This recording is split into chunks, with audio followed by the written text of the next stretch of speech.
Bom dia a todos, sejam bem-vindos a mais essa transmissão da nossa igreja, nesse domingo pela manhã, quando estamos voltados para a palavra do Senhor e ouvirmos a sua voz.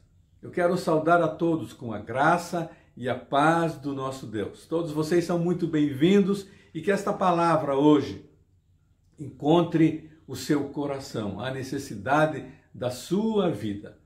Antes de lermos a palavra e meditarmos nela, algumas considerações. Primeiramente, eu gostaria de pensar com você sobre a situação do nosso Brasil, a situação política, a situação econômica. Nós precisamos orar. O povo de Deus precisa orar mais e mais pela situação política, o nosso presidente, ministros que entram e que saem, situações difíceis que precisamos colocar diante do Senhor em oração. Queria também pensar sobre a nossa Paranaguá, a nossa cidade. A questão da pandemia, o número de infectados tem aumentado aqui em Paranaguá, aqui no nosso litoral. Precisamos orar. Questões difíceis de serem solucionadas, mas pelo poder de Deus, eu creio, você também crê, Deus pode curar a nossa cidade. Queria pensar sobre a nossa igreja. Temos vontade de voltar aos cultos presenciais, mas as dificuldades que temos. Curitiba começou com os cultos presenciais, mas já voltou atrás. Nós podemos já começar. Temos as dificuldades das pessoas com mais de 60 anos, menores, menos de 12 anos. Precisamos pensar, orar, e eu queria que você se juntasse a mim nesse momento de oração. Orar pela nossa cidade, orar pelo nosso Brasil, orar pela nossa igreja, orar pelos ministérios da igreja. O templo está fechado, mas a igreja, ela não está fechada. A igreja está aberta e eu e você somos a igreja de Cristo atuando nesta Paranaguá. Um momento de tanta dificuldade, mas que eu e você, como igreja, podemos atender as pessoas, servir as pessoas. E eu quero convidar você agora a orar comigo por todas essas situações e que logo possamos voltar aos cultos presenciais com todo mundo, com todas as pessoas, para que todos se alegrem na casa do Senhor, na presença de Deus. Vamos fazer assim? Vamos orar agora nesse instante. Pai querido, nós queremos colocar as nossas vidas diante do Senhor. Mas antes queremos declarar que só o Senhor é Deus, que só o Senhor é o Criador dos céus e da terra, que tem o domínio sobre tudo e sobre as nossas vidas. E eu quero colocar, ó Deus, diante do Senhor, a nossa nação brasileira, a nossa cidade, a nossa igreja, as vidas, ó Deus, deste país. Ó Deus, tantos enfermos, tantas famílias enlutadas, aqui na nossa cidade, ó Deus, que o Senhor tenha misericórdia da nossa cidade, da nossa igreja. Tantos irmãos nossos enfermos perderam os seus empregos, seus salários foram diminuídos, eles precisam da provisão do Senhor, da tua graça. E eu oro agora, no nome de Jesus, que o Senhor esteja atendendo cada vida, cada irmão, cada irmã que está participando desse momento de culto em volta da tua palavra, para que sejam, ó Deus, agraciados com a tua presença santa, com o consolo que vem do teu Espírito, com a provisão que vem do Senhor como Deus provedor, e que nesses momentos ainda, quando passamos por tantas dificuldades políticas, econômicas, ó Deus, a saúde, que a tua mão curadora esteja sobre o teu povo. Nós clamamos porque cremos que no nome de Jesus nós podemos clamar. E a tua palavra diz que é um coração contrito e humilde o Senhor atende.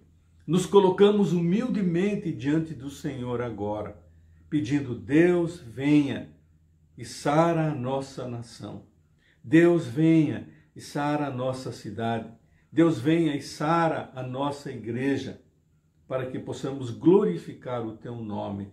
É a minha oração, Pai, no nome de Jesus. Amém e amém. Deus esteja abençoando a sua vida. Eu gostaria de falar hoje, meditar na palavra do Senhor, sobre o seguinte tema: amor à prova suprema. Amor à prova suprema. João, capítulo 21, verso 15 até o verso 17. Você pode abrir a sua Bíblia, pode acompanhar esse texto agora.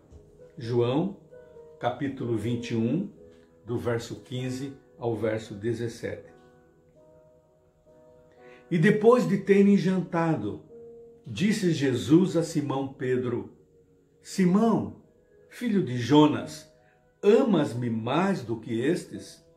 E ele respondeu: Sim, Senhor, tu sabes que te amo.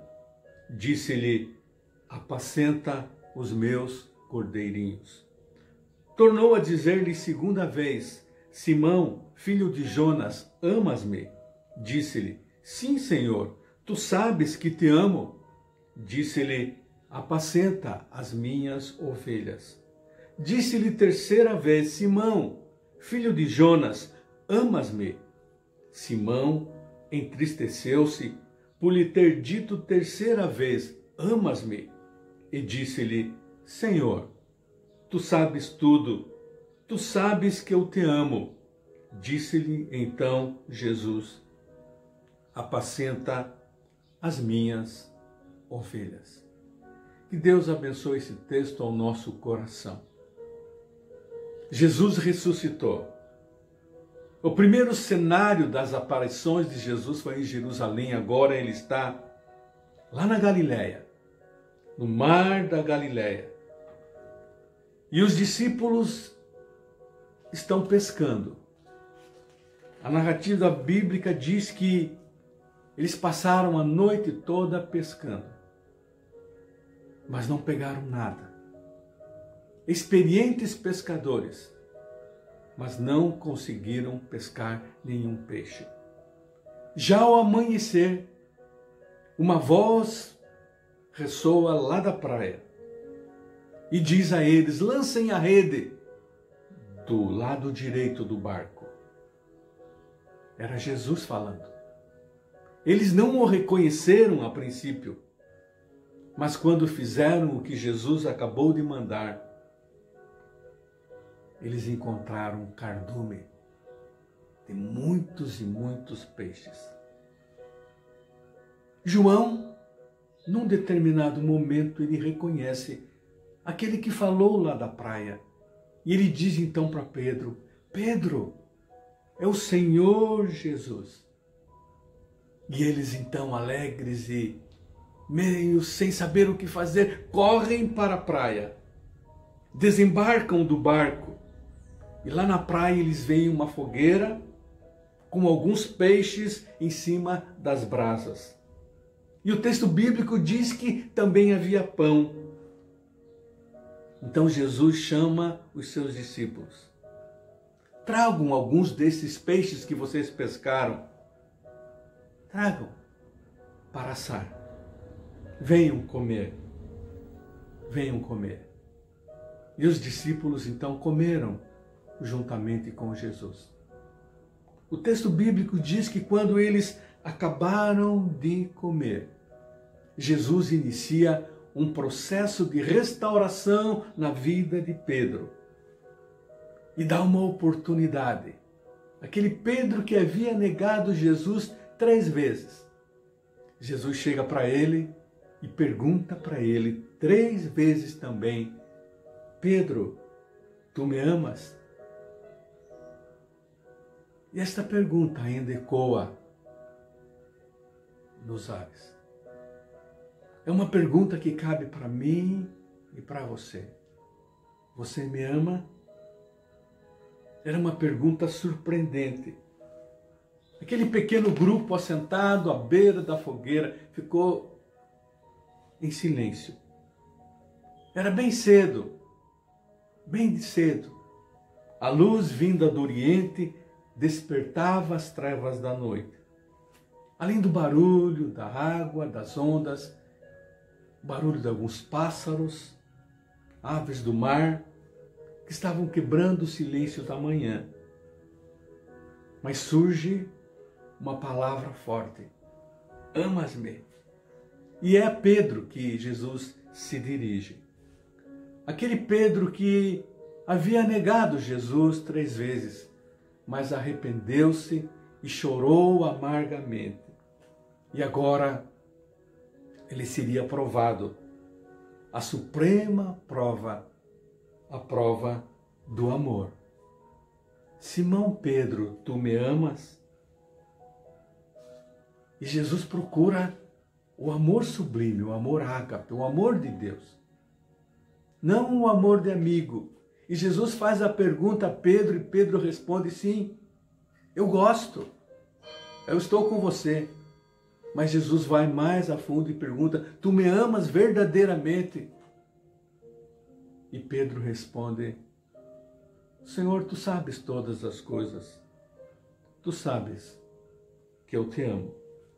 Aí Jesus chega para Pedro e diz: então, vá e apacenta as minhas ovelhas. Vá e apacente as minhas ovelhas. A prova suprema do amor é a missão, é o trabalho. Pedro, tu me amas verdadeiramente? Então vá, porque eu tenho uma missão para Jesus, para você. Jesus diz para ele: Pedro, eu tenho uma missão para você. Se você me ama verdadeiramente, então vá e apacenta as minhas ovelhas. Quando nós amamos a Deus verdadeiramente, amamos a Jesus, precisamos obedecê-lo. Precisamos cumprir aquilo que Ele quer. Mas nesta obediência, nós precisamos decidir. Eu li um texto fantástico que diz assim: os homens não podem viver sem ter escolhido, consciente ou inconscientemente, alguma realidade a que vão dar a sua devoção final. Devem amar e realmente amam alguma coisa. Recusam-se a fazer uma escolha, mas quando se recusam, já é uma decisão, já é escolha. Podem fazer a sua devoção final a Deus, ao diabo, ao mundo, às riquezas, ao Estado, a algum partido político, à verdade, à beleza ou a seus próprios desejos inferiores. Mas a vida exige decisão e a vida cristã exige tomada de posição. Pedro, tu me amas? Senhor, tu sabes que eu te amo. Então vai, eu tenho uma missão para você. Deus tem uma missão para cada um de nós. E amar a Deus sobre todas as coisas e ao nosso próximo como a nós mesmos é algo que Deus pede para cada um de nós. Amar a Cristo é preciso tomar uma decisão de amá-lo, mas uma decisão de obedecê-lo. Este amar, este amor, Pedro, tu me amas, não é apenas uma imaginação, não é um senso de dever, eu sou obrigado porque eu sou cristão a amar a Jesus, mas é a essência do nosso ser. Paulo descreve a essência do cristianismo dizendo: a fé que atua pelo amor. Tudo aquilo que fazemos, o amor deve estar em primeiro lugar. A prova suprema da nossa experiência cristã, do nosso amor a Jesus, é o nosso serviço, é o nosso trabalho, é o nosso culto. Amor dedicado a Ele, espontaneamente, não como uma obrigação. E quando eu penso neste amor de você se dar a Deus, eu lembrei da história de David Brainerd, uma história fantástica de um homem que foi pregar aos índios no deserto dos Estados Unidos. E a pergunta é, o que levou David a deixar a sua casa, aos 24 anos de idade, habitar sozinho no coração dos grandes bosques do interior? O que foi que fez esse homem prosseguir mês a mês, mesmo depois de ser vítima da tuberculose, fraco, doente, falta de uma alimentação apropriada, longas viagens a cavalo, suportando nas caminhadas chuvas torrenciais, à procura de índios para falar a eles do amor de Deus. Falar a eles do amor de Deus. E a pergunta é, o que levou este homem a fazer isso? Obrigação? Longe de nós está o pensamento. Nenhum homem se sente obrigado a tal tipo de vida. O amor. David Brainerd amava o Senhor e ele manifestou o seu amor. Que testemunho, que desafio para minha e para a sua vida. E quando eu olho a vida deste homem, no meio de tantos homens e mulheres de Deus, eu escolhi este. Um homem que teve uma vida curta. Ele viveu 29 anos, 5 meses e 19 dias. Apenas 8 anos desses 29 como cristão. Apenas 4 anos como missionário. E assim mesmo, muitas vidas foram salvas pela instrumentalidade dele. David Brainerd, ele começou a colocar em prática o seu amor pelos índios. Começou a obter informações a respeito dos índios, a realidade deles. A história diz que ele orava por isso e ele tinha um desejo profundo no seu coração, anunciar o amor de Jesus. E ele amava aquele trabalho, ele amava aqueles índios, porque eram filhos de Deus, por quem Jesus morreu. Que exemplo! Por que será que John Wesley ele disse que todo pregador leia com atenção a vida de David Brainerd? Porque é uma vida inspirativa. Porque William Carey ele disse que a vida de David Brainerd é preciosa e santa. Porque Henry Martyn, missionário na Índia e na Pérsia, escreveu: quando era estudante, eu desejava ser como ele, como David Brainerd. Porque a sua vida teve uma influência notável. É que a vida de David Brainerd foi um testemunho vivo e poderoso daquilo que Deus pode fazer com homens e mulheres como eu e você. Homens fracos como ele foi, que chorou tantas vezes como nós choramos, mas que se amou. A prova do amor que nós temos por Deus é a prova do amor que nós temos pelas pessoas. Assim será comigo e com você. Deus pode usar você de uma maneira especial quando você realmente diz: eu amo ao Senhor.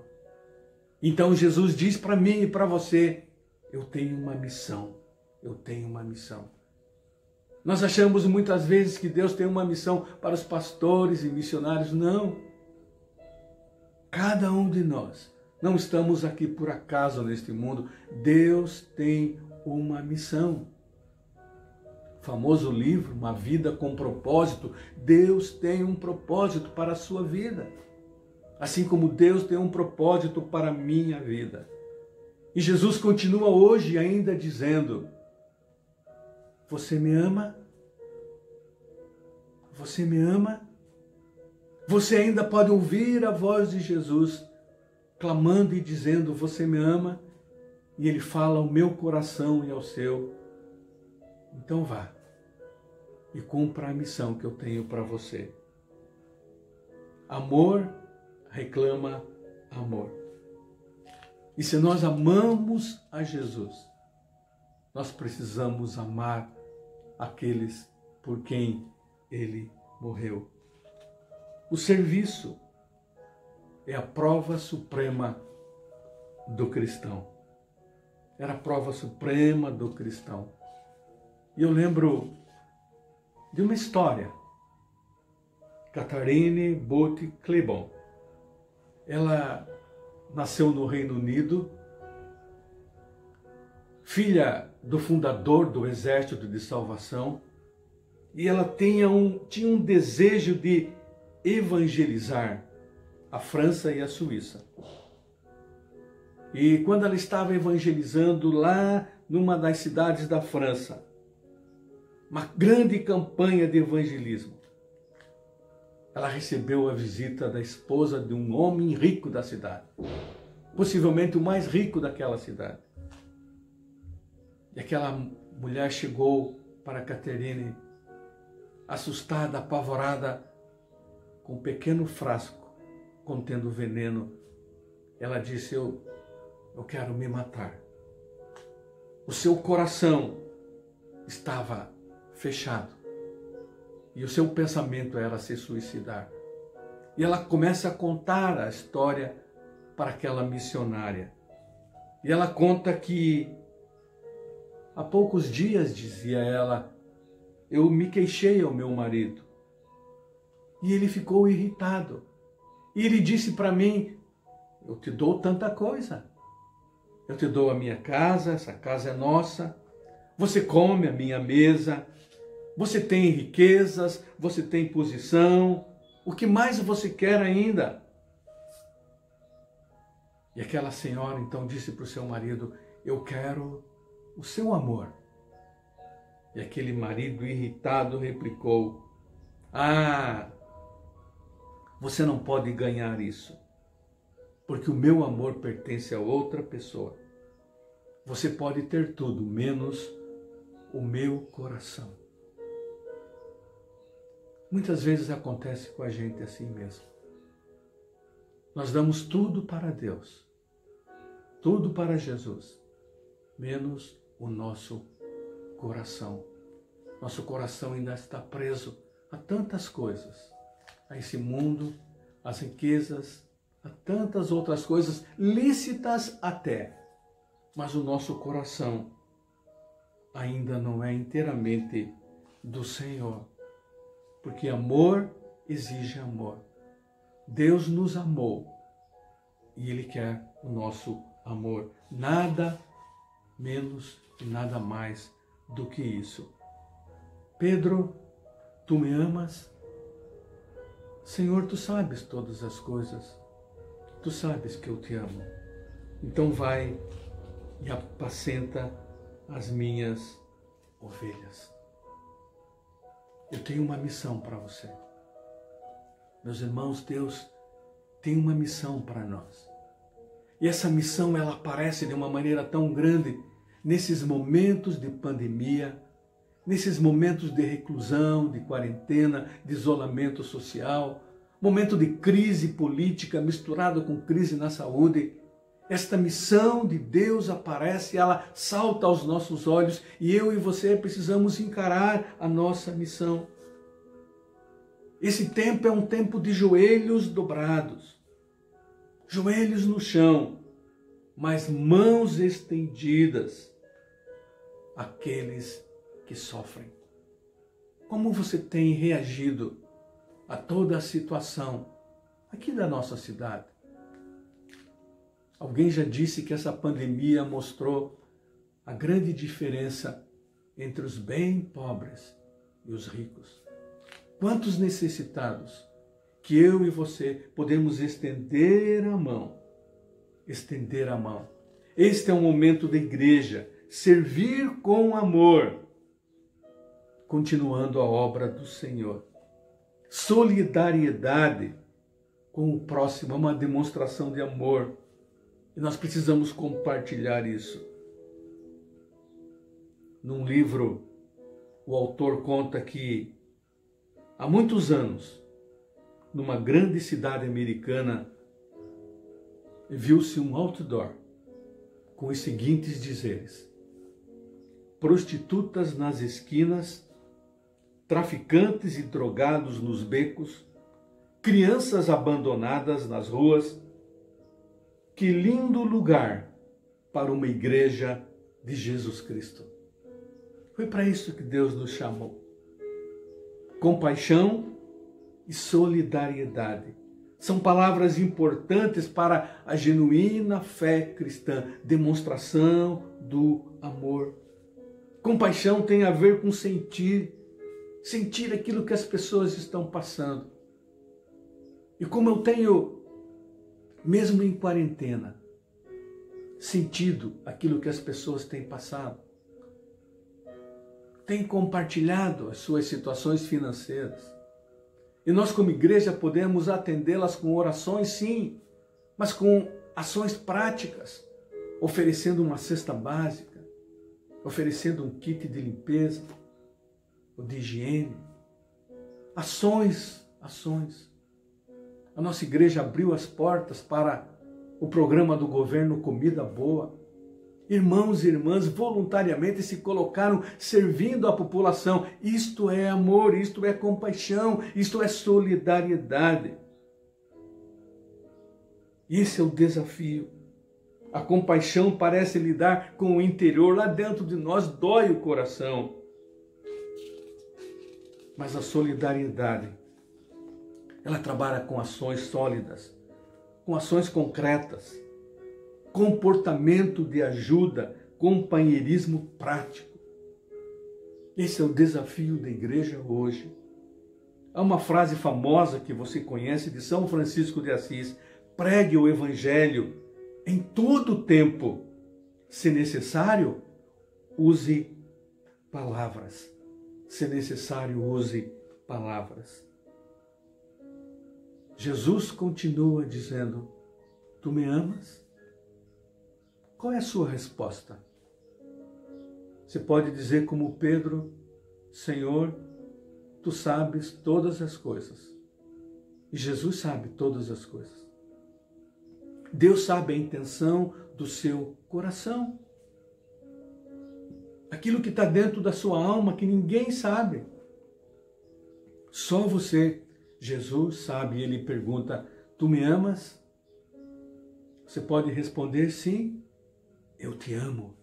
E esta é a resposta que ele quer da minha vida e da sua. E ele então vai e nos apresenta uma missão: vá, apacenta as minhas ovelhas. Nós precisamos de compaixão e solidariedade. Eu lembro de uma história. Era uma manhã de domingo. Um homem entrou no metrô em Nova York. As pessoas estavam sentadas calmamente, lendo seus jornais, divagando, descansando os olhos, cansados do trabalho. Era uma cena calma e tranquila. Subitamente o homem entrou no vagão do metrô com seus filhos. As crianças faziam algazarras, se comportavam mal. O clima mudou instantaneamente. Daquele silêncio houve uma balbúrdia. Aquele homem sentou-se ao meu lado. Diz aquele pastor, o autor do livro que conta essa história. E fechou os seus olhos, aparentemente ignorando a situação. As crianças corriam de um lado para o outro, atiravam objetos, chegavam a pegar nas pessoas, tocar nos jornais, puxando os jornais, incomodando todo mundo. E aquele homem, quieto ao meu lado, não fazia nada. Ficou impossível evitar a irritação. Eu não conseguia entender que aquele homem estava vendo tudo aquilo e não fazia nada deixando os seus filhos que estavam incomodando as outras pessoas. Dava para perceber que as pessoas estavam irritadas. A certa altura, diz o autor, eu não consegui me conter e disse àquele homem ao meu lado: Senhor, os seus filhos estão perturbando. As pessoas aqui estão fazendo um barulho danado. Será que não tem jeito de controlar essas crianças? Aquele homem olhou para mim como se estivesse tomando consciência da situação naquele exato momento e disse calmamente: sim, Senhor, eu creio, o Senhor tem razão. Eles estão fazendo muito barulho, muita bagunça. Eu acho que eu deveria fazer algo. Mas eu queria dizer para o Senhor uma coisa. Nós acabamos de sair do hospital, onde a mãe deles acabou de morrer há 1 hora. Eu não sei o que pensar. E parece que eles também não sabem como lidar com isso. Aí o pastor chega para ele e diz: sua esposa acabou de morrer? O homem responde: sim. O pastor diz para ele: eu sinto muito. Gostaria de falar sobre isso? Eu gostaria de ajudá-lo. Tudo mudou naquele momento. E eu pude ajudar aquele homem, consolar o seu coração e dos seus filhos. Quantas vezes nós passamos por isso também? Essa pequena história é uma história verdadeira. Ela é relatada no livro Os 7 Hábitos das Pessoas Altamente Eficazes. Quantas vezes nós passamos por isso e nos irritamos, sem saber a verdadeira situação da pessoa que está ao nosso lado? Quem sabe, se o coração daquele homem estivesse firmado em Deus, ele estaria mais consciente da situação. Se ele tivesse Jesus no coração, ele teria os pés mais firmados no chão e a cabeça e o cérebro em Deus. Muitas vezes nós somos assim, não nos importamos, ficamos irritados com a situação.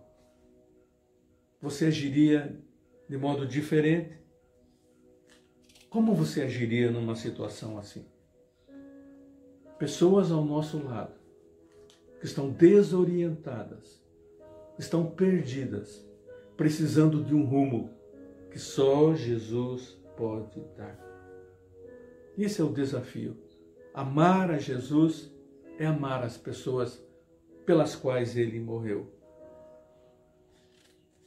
Amar a Jesus é amar as pessoas pelas quais ele morreu. Quem sabe você pergunta: pastor, o que eu posso fazer? O que nós podemos fazer num momento como este? As nossas igrejas falam do amor, as nossas igrejas pregam o Cristo, mas o que elas podem fazer? Ações práticas. Estava nu e me vestiste. Estava com fome e me deste de comer. Estava preso e foste me visitar. Se fizestes isto a um daqueles meus pequeninos, a mim, vocês fizeram.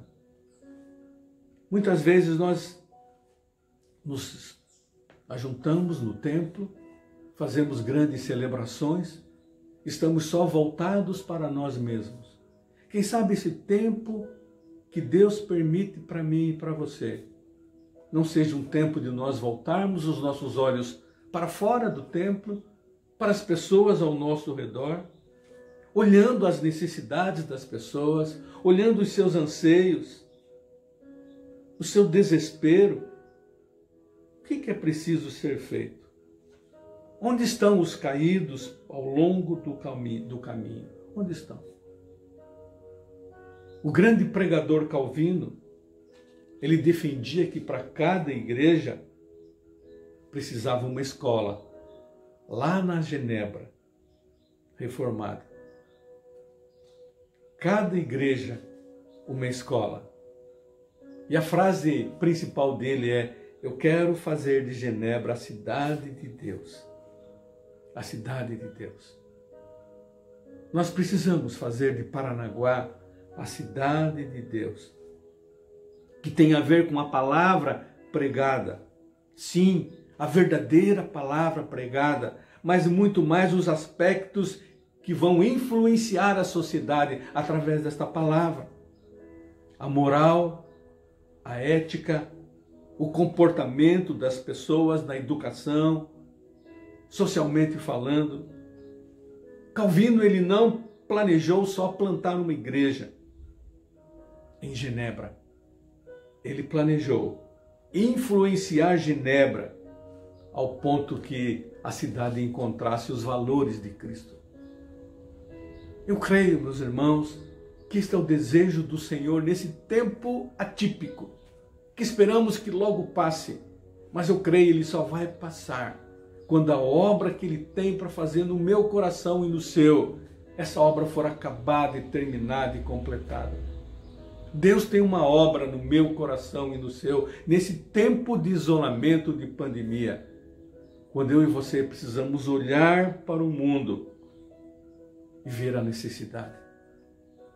Olhar para o nosso bairro. Qual a necessidade? O que o bairro está precisando? Esse é o desafio. Além da pregação, uma ação viva da palavra de Deus em ações concretas. Eu queria, ao final da minha palavra nesta manhã, deixar para você alguns passos que você pode dar.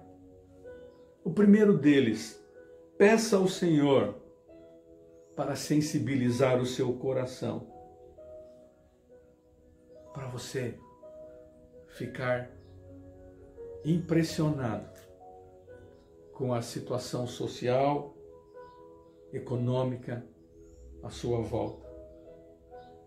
Olhe para onde está o sofrimento humano.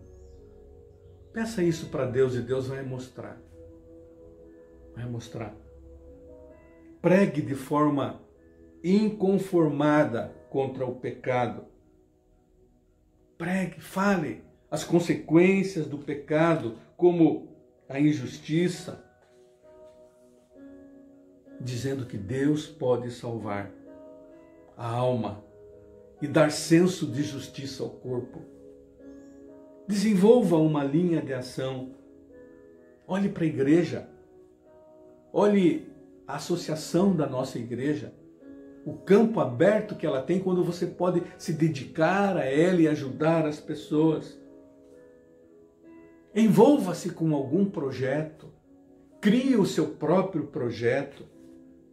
Envolva a nossa igreja com a sociedade. Se envolva você pessoalmente, o seu ministério com algum grupo. Exponha a palavra do Senhor de uma maneira clara. Ensine a palavra do Senhor. Muitas vezes nós ficamos revoltados. Não se revolte contra a situação, mas procure saída na palavra de Deus. Somente o Evangelho pode transformar a vida das pessoas.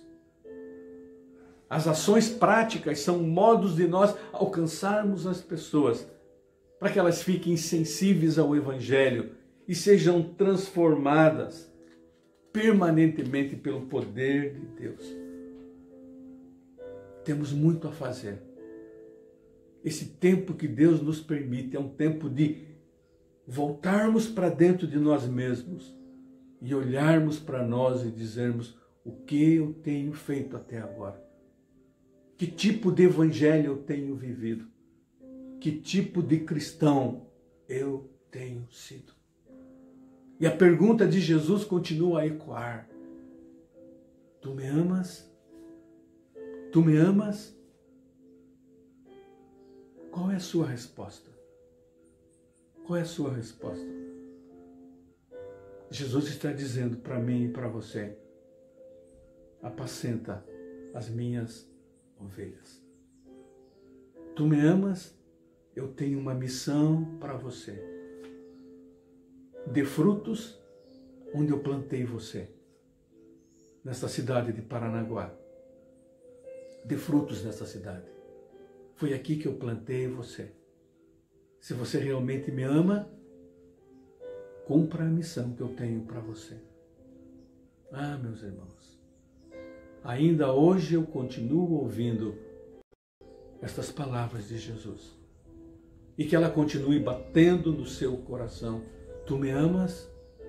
Tu me amas? Então vá e cumpra a missão que eu tenho para você.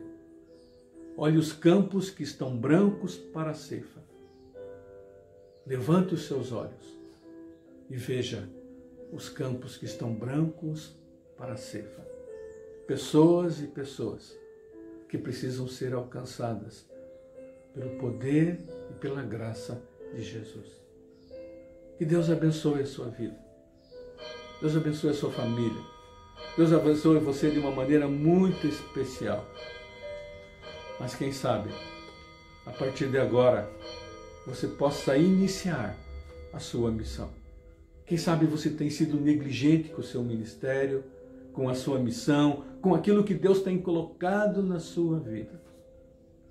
Mas Deus tem tanta coisa para fazer. Tanta coisa para fazer. Que Deus abençoe você. Olhe, levante os seus olhos e veja tanta coisa para ser feita, tantas pessoas a serem alcançadas pelo poder do Evangelho. Ouça as palavras de Jesus. Tu me amas? Então vá. Então vá e cumpra a missão que eu tenho para você. Que Deus nos abençoe. Vamos orar. Pai, obrigado pela Tua palavra, que é viva e eficaz. Ó Deus, perdoa quando não a compreendemos bem, quando temos falhado na nossa missão. Perdoa quando temos entendido mal a nossa missão, compreendido mal o que é ser igreja de Cristo. Mas que através do Teu Espírito nós possamos abrir o nosso coração e a nossa mente e termos uma nova visão do mundo. Ó Deus, abençoa cada pessoa, cada irmão, cada irmã, cada um que está ouvindo esta palavra, seja impactado por ela. E como resultado dela, possamos transformar a Paranaguá, a nossa cidade, o nosso bairro, com aquilo que o Senhor tem de melhor, que é a salvação em Cristo Jesus, que transforma as pessoas. Ó Deus, obrigado. Obrigado por esta hora. É a minha oração no nome de Jesus. Amém e amém.